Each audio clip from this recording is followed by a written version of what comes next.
നാളെ തമ്പി സാറിന്റെ വീട്ടില് കോൺക്രീറ്റ്. എന്നാ മറ്റന്നാ വന്നാ മതി. മറ്റന്നാ ഒട്ടും പറ്റത്തില്ല. ബ്ലോക്ക് ഓഫീസിലെ രവിയണ്ണ ഇല്ലേ, അങ്ങേരെ വീടിന്റെ തറ കോൺക്രീറ്റ് ചെയ്യണോ. എന്നാ നിങ്ങൾ വരണ്ട. വരണ്ട്. അപ്പൊ ഞാൻ പിന്നെ നിന്നെ എങ്ങനെ കാണും? യോ വരാതിരിക്കുക എന്തെങ്കിലും ചെയ്യണ്ട സുനിയേട്ടാ. അല്ല ഗിരിയ പോവല്ലേ? എന്താ?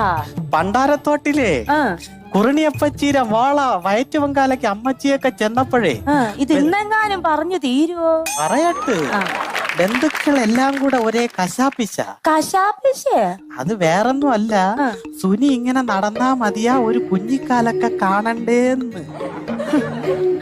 ആ ചോദിച്ചവരോട് ചെന്ന് പറയണം സുനിയുടെ ഭാര്യക്ക് ദൈവശക്തി ഒന്നുമില്ല ദിവ്യഗർഭം ഉണ്ടാക്കാൻ.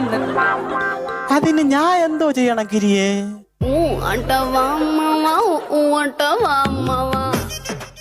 ചേട്ടപ്പ എന്തിനു പോണ്? പണി ചെയ്യാൻ പോണ്. പണി ചെയ്യണം.